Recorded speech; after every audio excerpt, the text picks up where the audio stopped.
Very often when people walk up to me to talk about the channel, they ask me what goes into a video. And that's a great question because besides being often underestimated, it's also a great example if you want to create your own channel. So what I did is that I filmed the behind the scenes of the video that I released about a month ago and documented it all throughout. And before we get into it, let me start by saying that there's 3 steps of creating a video. There's a pre-production, there's the production, there's a post-production, and there's the deployment. I'll be walking through each one of those and explaining it in detail. Let's get to it.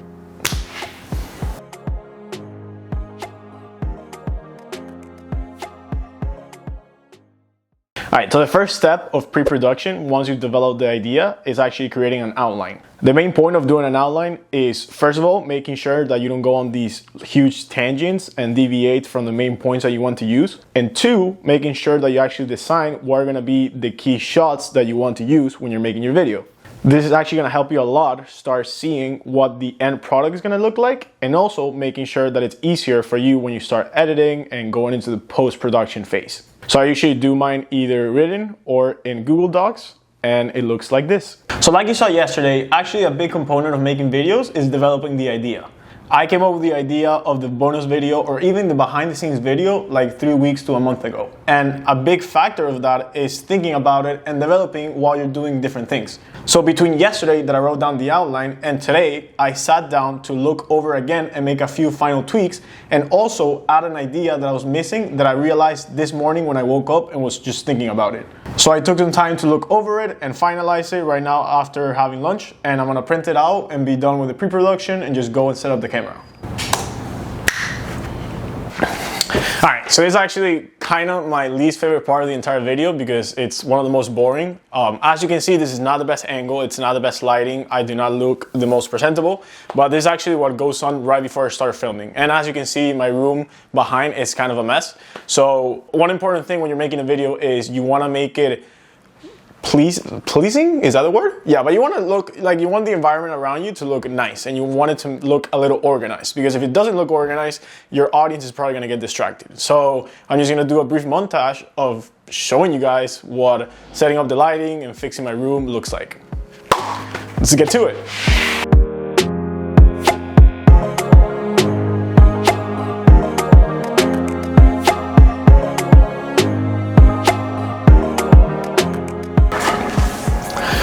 Alright, so that's a little more organized. You know, we're still working on the lighting and a few other things, but as you can see, it just looks a little more pleasing. Now I'm gonna try to set up the camera. Lately, I've been filming standing rather than sitting down in my chair because it just makes me feel a little more comfortable with the camera and it makes things look a little more active. And also, I've gotten some feedback to try to eliminate the bed as much as possible. And also, I try to use the lighting that you guys can't see now, but I have in my roof. So now I'm gonna actually set up the shot, set up the lights, and I'll switch to my iPhone and give you guys a little bit of behind the scenes and what I usually go for as far as lighting. Just a brief warning that the iPhone is gonna look different than this video, so just be warned.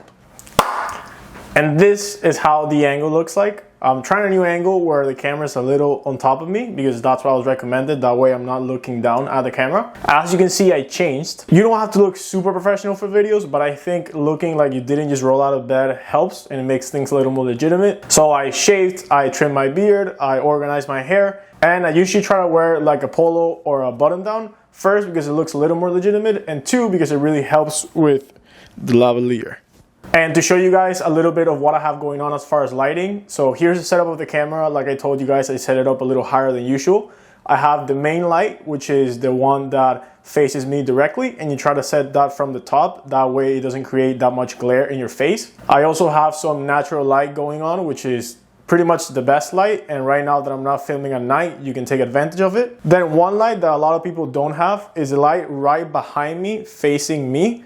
This light actually helps create a silhouette around you, and it helps you create that dimension separating the back of the room and yourself when you're facing the camera.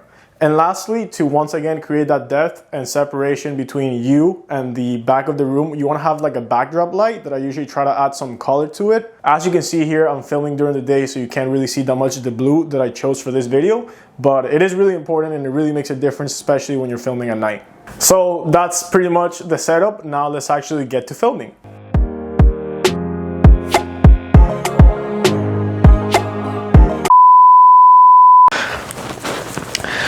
So I was just watching the video and I realized it actually didn't come out good.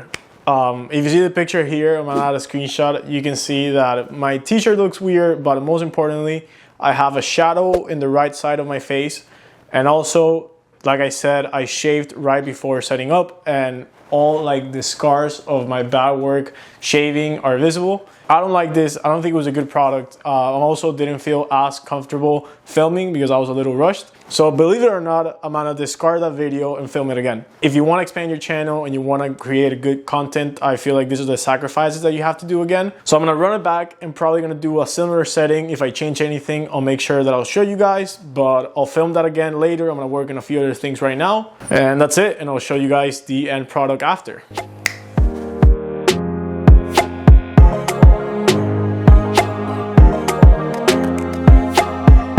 Alright, so I just finished filming. I changed my shirt, by the way, just so I can be a little more comfortable if you're wondering. Now we enter the post-production phase, which is the most annoying, not because of the work, but just for how long it takes. So the first part is obviously editing, which I'm gonna go ahead and do right away.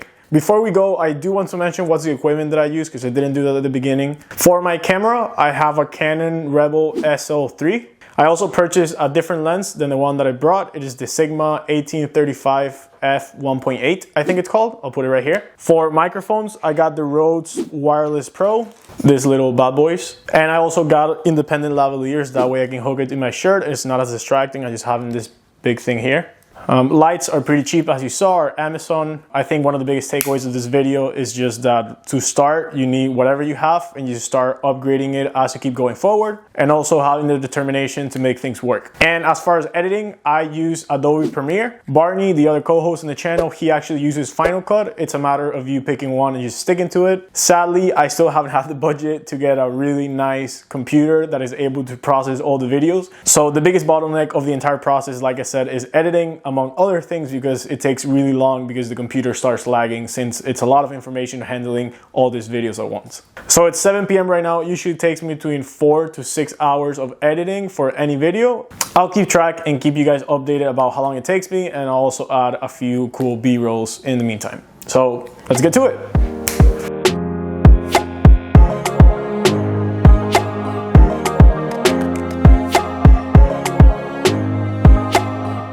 Alright, so it is 11:30 p.m. It actually took me 3 hours and a half to edit. I didn't take many breaks because I wanted to do it fast, because I want to try to go at a reasonable time. I even had my dinner like while editing. As you can see, this is actually what takes the most time. I'm not 100% done. The video is downloading, which I'm waiting to finish to then go to sleep. After this, I still have to work on the thumbnail and what I call the deployment, which we'll get to. But yeah, as you can see, editing takes the longest time. I really hope that if I start making money or we expand the team, editing will be the first thing that I will outsource, because it just takes forever. I do enjoy it though, but way too much time. So yeah, I'm gonna wrap up the download and go to sleep. So I'll talk to you guys tomorrow. I have the lights good here. Okay, is it? I guess so. Alright, so I just got done with the last step of post-production, which is creating the thumbnail. So you guys see what goes on behind the scenes. What I usually do when I'm done filming the video is that I film a small video where I pose with the camera.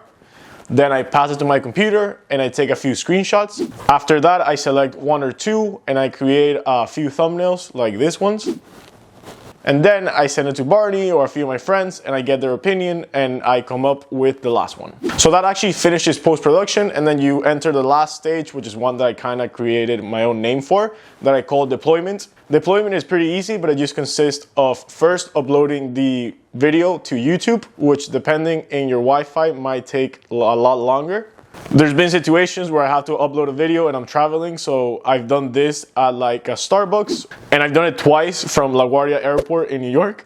And then besides that, you also have to come up with the caption of the video, the description, and I use this website where I put the name of the video and it generates some automatic tags. The tags serve like hashtags for the video, so it helps me with the algorithm when people are searching for that topic. And I also use this website called Thumbs Up, where I can upload my thumbnail and also the name of my video, and it shows me how it's gonna look like in the timeline. The good thing is that I actually haven't decided which thumbnail exactly I'm gonna use, because I have to go and run some errands, and like Barney hasn't replied.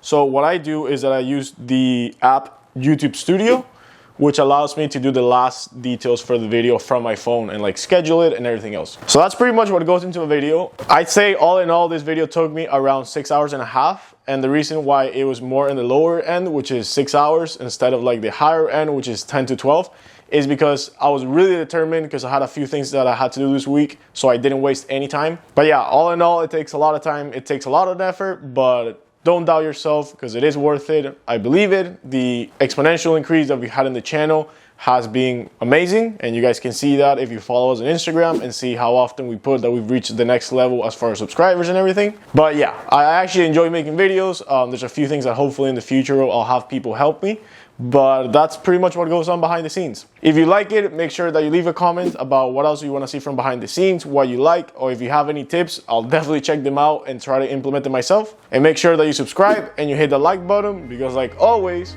we'll be back next Wednesday. See you next time.